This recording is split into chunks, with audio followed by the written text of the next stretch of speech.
So let's move on to the VMware configuration. We've actually added a few VMs, so just to make it more of a realistic environment, I'm going to open the ESX host up. As you can see, we have a few sample VMs here. We have an Active Directory controller, DHCP server, and a traffic generator. So what I wanted to do was show you what the networking configuration will look like when we're done, explain some things about how it works, and then we'll actually walk through and create it ourselves. So first thing is you want to do is make sure you've selected the ESX server here. Go to the configuration tab, go to networking, and you'll see the various virtual switches. So this is really the main configuration that we have to do within ESX. And so just a few things about this configuration here. VMware has a concept called a virtual switch. Virtual switches will map VMs to physical interfaces. There's also a concept of port groups, and I'll explain all that stuff. But I would say the bottom line here is that you need to create virtual switches to map VMs to physical interfaces. So there are 3 switches here. The first switch is known as vSwitch 0. You'll notice that it's mapped with a physical interface here, and there's only one, I would say, VM. It's not really a VM, but it's a service. It's called the Service Console, and this is really the main method or one of the main ways of managing the ESX server. It's basically an older distribution of Red Hat Linux, and it's used to do a lot of system administration. It's highly recommended that you not associate any VMs on vSwitch 0, mainly for security reasons. So the Service Console should have its own dedicated physical interface to the outside world. The next switch here is vSwitch 1, and you'll note that there are 2 VMs associated with this vSwitch. There's a DC, and a 3D sensor. So basically and you'll notice here there's a port group called Management Network. So this switch here is used to mainly for management traffic. So as the DC and the sensor talk with each other, they're doing so via this port group or via this virtual switch. And if the defense center needs to talk with other sensors somewhere out on the network, it will do so via this physical NIC, this VM-NIC 5. The last virtual switch here to talk about is vSwitch 2. And this is really the main switch that you are connecting your VMs to, your standard server VMs. One interesting note here is we've actually divided this virtual switch into 2 different port groups. The main port group is called Server Network. The other port group is called Promiscuous Monitoring. So I try to make these names as straightforward as possible, but basically in this port group, you've grouped your various VMs that you're just going to do main things with. This other port group here, I call it Promiscuous Monitoring because you've actually set this port group to what's called promiscuous mode. And that's why the virtual sensor belongs to this port group. So anytime that there's any traffic on any of these VMs here in this other port group called Server Network, all of that traffic is mirrored to this promiscuous port group. And that's why it's important to have a promiscuous port group.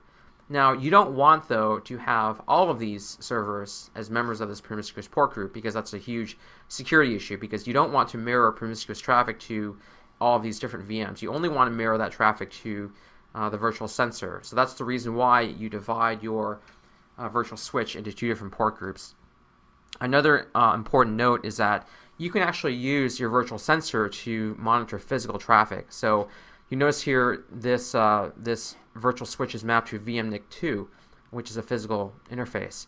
If I actually connect VM-NIC 2 to a physical span port or to a physical tap to the outside world, then as traffic is sent to this NIC, it's actually going to be mirrored to this promiscuous port group, and therefore my virtual sensor can see that physical span traffic or physical tap traffic. So that's just another interesting application of a virtual sensor where you can use it to monitor physical traffic. So now that we've actually walked through these virtual switches, I'm going to go and wipe this out and walk through the process of creating it from scratch. So we start off here again at the splash screen. So once again, just make sure you've selected your ESX server. Go to configuration, go to networking, and this is the default configuration where all of your VMs belong to the VM network port group. And like I said, this is a security issue, so we want to make sure that we add extra switches and don't have any VMs also share this physical network with the service console. So the first step is to add a virtual switch for management traffic for the DC and the sensor. So just go to add networking here. Keep this the same. And you want to create or associate this virtual switch with the physical NIC used for management traffic. In this case, it's VM NIC 5, so you want to check this off, uncheck that. Give it a new name. We're going to call it Management Network.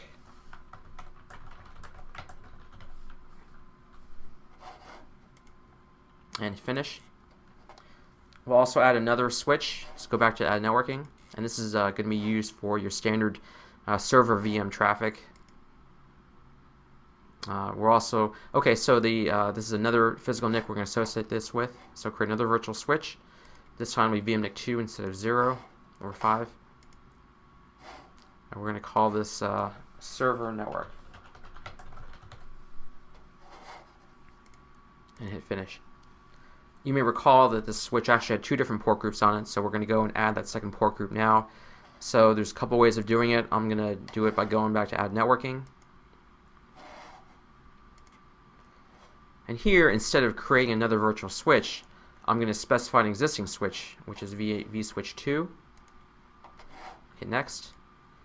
And specify port groups. So you'll note that if you add a port group to an existing switch, you'll now have two port groups. So this will be called promiscuous monitoring. Finish. And the next step is to actually enable promiscuous mode for this port group here. So I'm going to go to Properties. Make sure that you've selected the promiscuous monitoring port group here. You'll note here that promiscuous mode is currently set to reject, so we want to change that.